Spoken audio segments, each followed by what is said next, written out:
नमस्कार बंधुरा चले आसलाम आज के मुहूर्ते प्राथमिक शिक्षक नियोग दुर्नीतिर बिराट बड़ एक गुरुत्वपूर्ण अपडेट निये कालीघाटेर काकू सुजय कृष्ण भद्र आपनारा आशा करी सबाई ताके चेनेन कालीघाटेर काकू हिसेबे से कालीघाटेर काकुर गलार भয়েস किन्तु मिले गेल फरेंसिक रिपोर्टे 100% मिले गेल शिक्षक नियोग दुर्नीतिते तिनि जे टाका पयसा लेनदेन एवं चाकरी देওয়ার ব্যাপারে তিনি যে কথা বলেছিলেন ফোনে কারোর সাথে সেই রেকর্ডিংটা 3 মাস পরে আজকে রিপোর্ট আসলো এবং সেই রিপোর্টটা পজিটিভ এবং সেটাই কালীঘাটের কাকুর গলা কি কি আপডেট আছে আমরা ভিডিওটাতে জেনে নেব। ভিডিওটাকে স্কিপ করবেন না। শিক্ষক নিয়োগ দুর্নীতি কাণ্ডে বিরাট খবর, ফরেন্সিক রিপোর্টে মিলে গেল রাজ্যের সুজয় কৃষ্ণ ভদ্রের গলার আওয়াজ।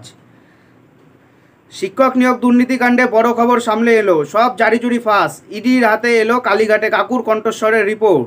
কাকুর কণ্ঠস্বরের নমুনা সংগ্রহে প্রায় 3.5 মাস পর এবার ফরেন্সিক রিপোর্ট হাতে এলো ইডির। জানা গেছে ফরেন্সিক রিপোর্টে ভয়েস ক্লিপিংয়ের সঙ্গে মিলে গেল সুজয় কৃষ্ণ ভদ্রের গলার আওয়াজ। ওই রিপোর্টে কি বলা হয়েছে আনুষ্ঠানিকভাবে তা জানায়নি সিবিআই। ইডির তরফে কিছু জানানো না হলেও অসমর্থিত সূত্রের খবর ইডির কাছে থাকা সুজয় কৃষ্ণের কল রেকর্ডিং এবং পরে সংগ্রহ করা তার কণ্ঠস্বরের নমুনা নিয়ে ইতিবাচক রিপোর্ট হাতে পেয়েছে তদন্তকারী সংস্থা ইডি। তদন্তের প্রথম থেকেই কাকুর কণ্ঠস্বরের নমুনা সংগ্রহ নিয়ে বিরাট টানাপোড়েন চলছে।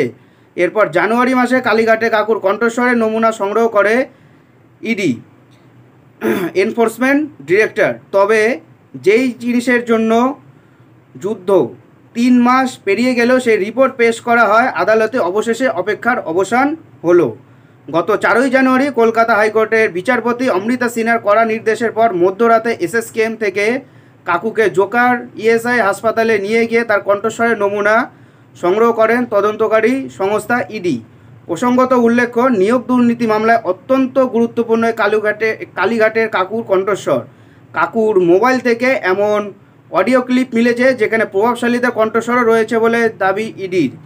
আদালত নির্দেশ দিয়েছিল কাকুর বর্তমান কণ্ঠস্বরের সাথে সেই অডিও ক্লিপ পাওয়া কাকুর কণ্ঠস্বর বৈজ্ঞানিক পদ্ধতিতে পরীক্ষা করলে যদি মেলে তবেই একমাত্র তা প্রমাণ হিসেবে ধরে নেওয়া হবে। অর্থাৎ নিয়োগ দুর্নীতির মামলাতে কিন্তু অনেক স্টেপ কিন্তু এগিয়ে গেল ইডি।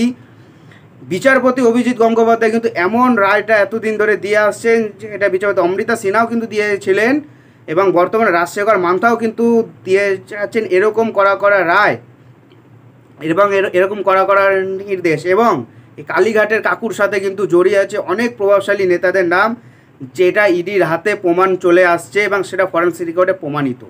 সো বন্ধুরা, এটাই হলো আজকের আপডেট। এরকম আপডেট পেতে হলে আমাদের চ্যানেল নিউজার অরিন্দমকে সাবস্ক্রাইব করে আমাদের পাশে থাকুন। দেখা হচ্ছে পরের ভিডিওতে। ভালো থাকবেন সবাই। নমস্কার, জয় হিন্দ।